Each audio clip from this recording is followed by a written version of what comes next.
Ini adalah film berdasarkan kisah nyata. Dua teman merampok bank bersama. Setelah perampokan yang sukses, Jen melepas topengnya. Ia buru-buru kabur. Tapi lalu, perhatilah. Maaf, saya minta maaf. Tapi saat keduanya bertengkar, saudara baik Charlie langsung menembak petugas patroli itu dan menjatuhkannya ke tanah. Keduanya tercengang. Jen menyuruh Charlie pergi dulu. Ia melepaskan mantel.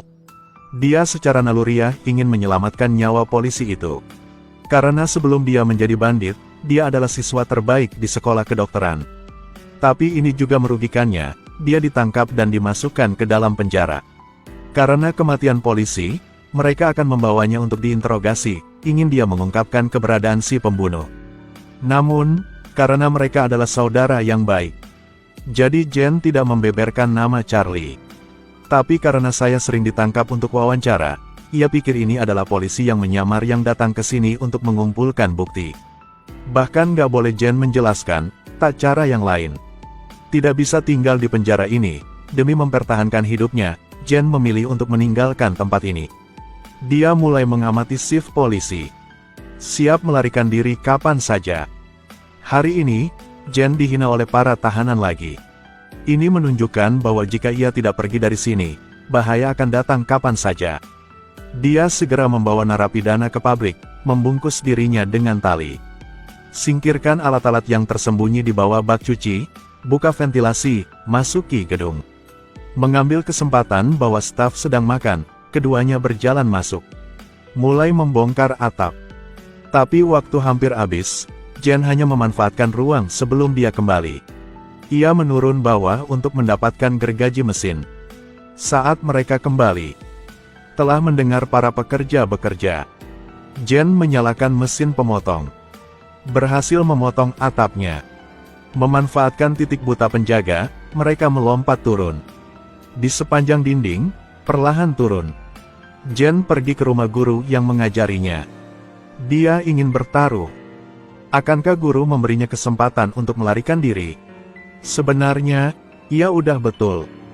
Guru memberikannya uang. Katakan padanya untuk keluar dari sini, kemana juga boleh. Berharap dia tidak kembali ke sini lagi. Saat Jen menemukan Charlie, katakan padanya dia dipenjara karena dia jujur. Dapatkan uang yang seharusnya menjadi miliknya. Charlie tidak segan-segan memberinya paspor palsu yang menyuruhnya kabur. Lalu, Jen ke Mumbai, India. Begitu ia turun dari pesawat, ia merasa nyaman. Dengan cara ini, dia menghilangkan stres dan rileks untuk sementara waktu. Dipimpin oleh pemandu lokal Zhang, dia menemukan losmen untuk beristirahat. Dia menghargai suasana aneh di sini.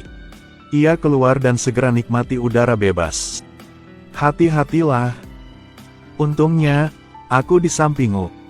Mungkin kamu adalah malaikat pelindungku. Gak, karena iblis di dalam diriku terlalu kuat. Kuat gimana? Mike, cepatlah ke sini. Jika kamu punya waktu, ayo pergi ke kedai kopi Renaldo, aku akan memberitahu kamu jawabannya. Lihat Mike yang baru saja menyelamatkan hidupnya. Membuatnya mendukung pilihannya lagi. Malamnya dia pergi ke warung kopi yang dibicarakan Mike. Dia bertemu dengan beberapa teman Mike, mengetahui tentang warung kopi ini melalui mereka. Ini tidak sesederhana kelihatannya. Di sini siapapun bisa langsung melakukan transaksi, asal mau, apapun bisa. Dan di sini, bahkan musuh pun tidak diperbolehkan melakukan kejahatan apapun. Saat semuanya sedang ngobrol santai, akhirnya mengakhiri malam yang menyenangkan. Tapi setelah Jen mengantar Mike pulang, ia lupa udah terlambat. Hal ini bikin ia dicegah oleh polisi. Dia mengeluarkan paspornya, ingin menghindari pemeriksaan silang sebagai orang asing. Tanpa diduga, tujuan orang-orang ini adalah merampok uang. Jen berlari panik di jalan, akhirnya kabur dengan bersembunyi di kolam. Kembali ke kamar, Jen mengambil pakaian dan uang tunai untuk dikeringkan. Inilah harta yang tersisa. Itu juga jaminan kelangsungan hidupnya, namun kini polisi setempat telah menyelidiki identitasnya. Jen hanya bisa memberitahu Asan bahwa dia harus pergi, tetapi hubungan mereka sangat baik. Jen akhirnya memutuskan untuk pulang ke kampung halaman Asan, namun setelah Asan membeli tiket kereta api, Mike bertemu dengan Jen. Karena identitas aslinya ditambah kefasihannya dalam bahasa Inggris, Mike berharap dia bisa membantunya. Dia ingin Jen menyamar sebagai pegawai kedutaan, kemudian menakuti nyonya rumah lokal yang terkenal di Hongji, karena dia memenjarakan temannya. Jen tak pikir apapun, dia segera setuju dengan permintaan Mike. Saat Jen menyetujui permintaan Mike,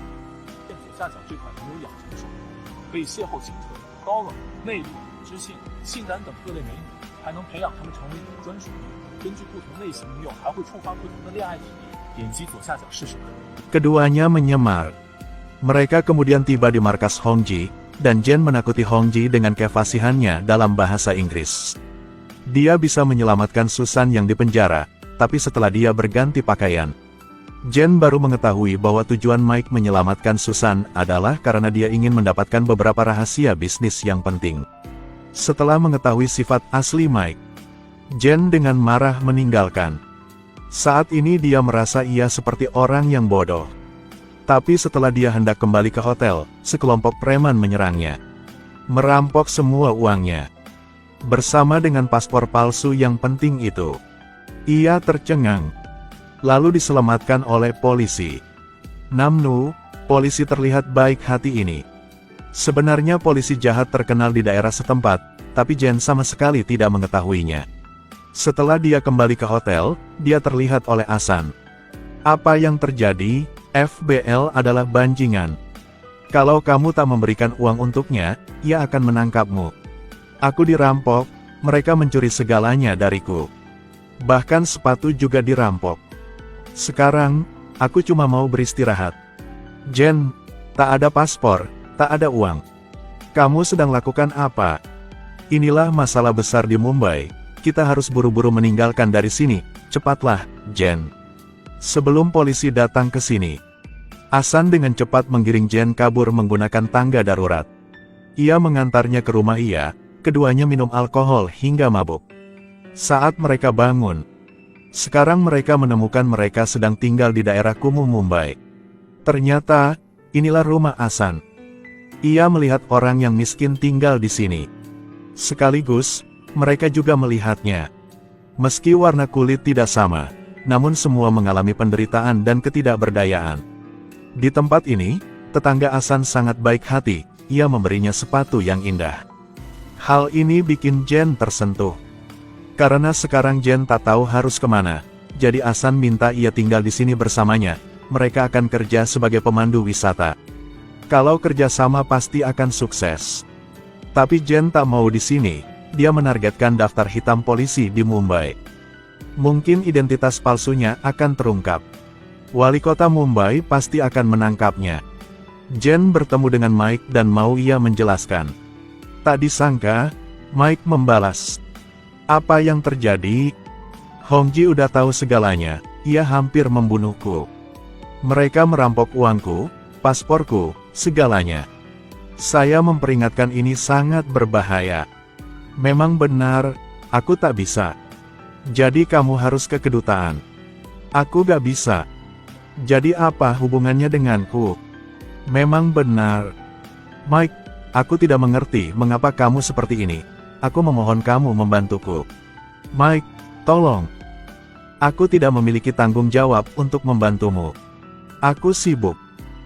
Jen menatap punggung Mike, merasa seperti boneka. Tapi ia nggak tahu. Mike sebenarnya adalah bawahan dari geng Fudau di Mumbai. Dia menggunakan penyelamatan Mike atas Susan untuk mendapatkan informasi.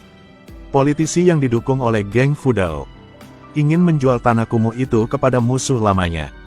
Tindakan yang mengkhianati ini tak termaafkan. Laoha mencari ketua, ia mau bertanya semuanya. Sebenarnya Laoha hanya ingin mendukung Mumbai tapi tidak diperbolehkan. Perdagangan senjata dan perdagangan perempuan. Tidak peduli berapa banyak suap. Masih belum cukup. Setelah mendengarnya, Laoha sangat marah. Saya pikir tidak perlu menahan pria serakah ini.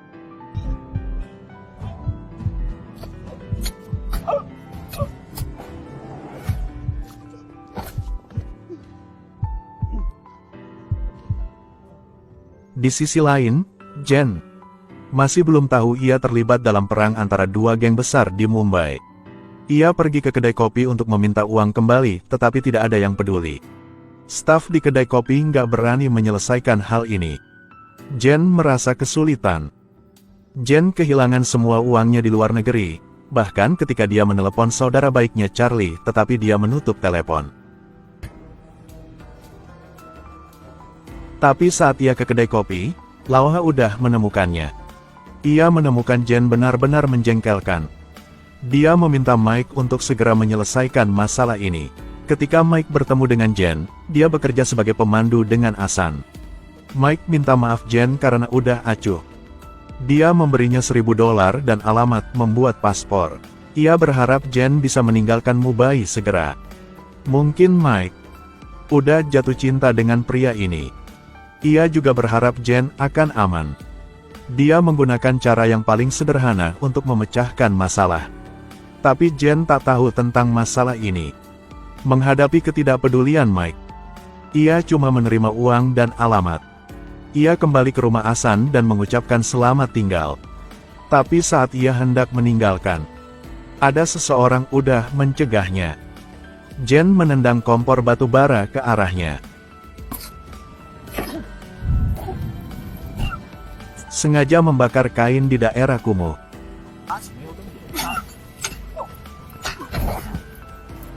Jen hendak meninggalkan, tapi daerah kumuh dibakar.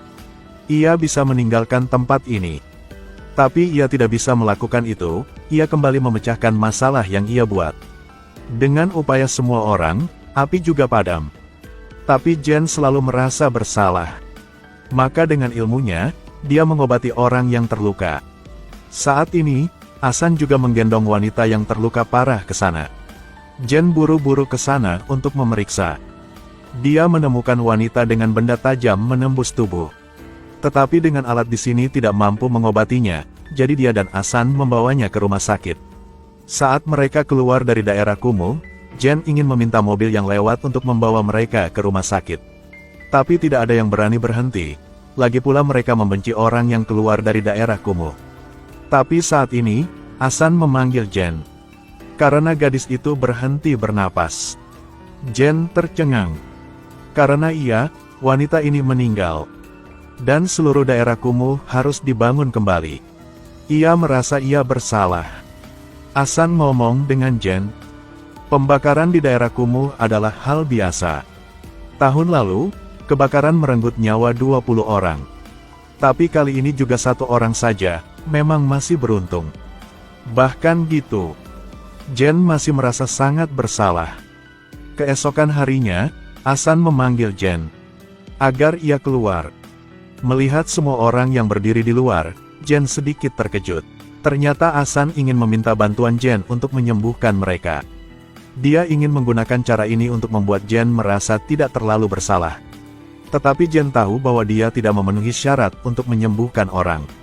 Ia bukan dokter, tapi Asan bilang dengannya. Jika orang-orang di sini bisa pergi ke rumah sakit, mereka tidak akan tinggal di daerah kumuh ini. Jika Jen bisa menyembuhkan mereka secara gratis, akan lebih baik biar mereka menderita. Jen agak ragu. Lalu ia masih setuju. Di sisi lain, Laoha udah menemukan lawannya adalah Laoban. Laoha memberitahunya bahwa politikus itu dibunuh.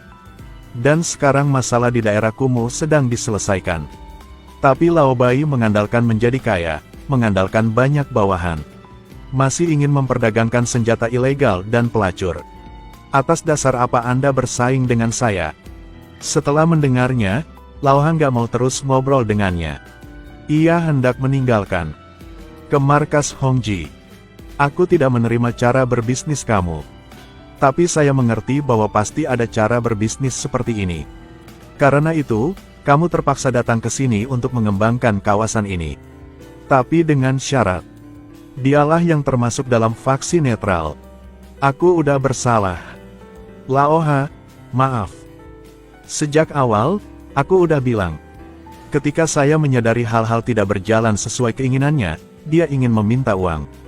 Saya pernah mengalami situasi tragis di Mumbai. Tidak peduli betapa menyedihkan Hongji berpura-pura. Tapi semuanya tak berguna bagi Laoha. Kematian kamu tidak berarti apa-apa bagiku. Hidup akan lebih baik. Kamu harus paham, saat aku pergi, aku akan merampok segalamu. Sebagai jaminan atas utang yang kamu pinjamkan kepada aku. Ketika aku minta, kamu harus melakukannya.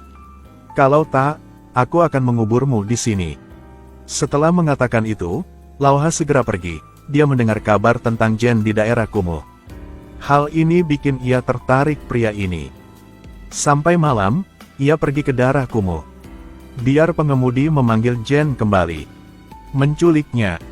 Meskipun saya mendengar tentang taipan terkenal Shanghai. Sudah lama belum bertemu, ia tidak tahu apa hubungan mereka. Ia naik ke mobil Laoha. Ke bar di Lhasa. Ia mengajarnya cara minum anggur. Melihat ke jam tangan. Segera mendapat simpati dengan Laoha. Setelah mendengar, Jen juga tak mempercaya kepada Tuhan. Tindakan ini bikin Laoha sangat senang. Tindakan ini bikin Jen bingung. Jen gak paham kok ia perilaku dengannya begitu. Ketika dia kembali ke daerah kumuh, dia dengan penasaran kok Laoha melakukan ini. Apakah ini semacam penerimaan lulusan? Kok kamu membantu daerah kumuh? Karena mereka perlu aku bantu. Apakah ini perbuatan mulia? Bukan gitu. Aku bisa menjamin hal ini. Orang tak baik juga tak jahat, karena mereka nggak mau lakukan. Menentukan apakah mereka baik atau buruk. Tempat ini sangat berarti bagiku. Pak H, terima kasih udah undangan aku. Kamu bisa memanggilku ayah. Ayah.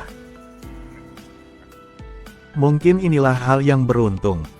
Memberi saya kesempatan untuk bertemu dua orang baik, ayah dan saudara laki-laki. Tapi itu semua terjadi setelah itu.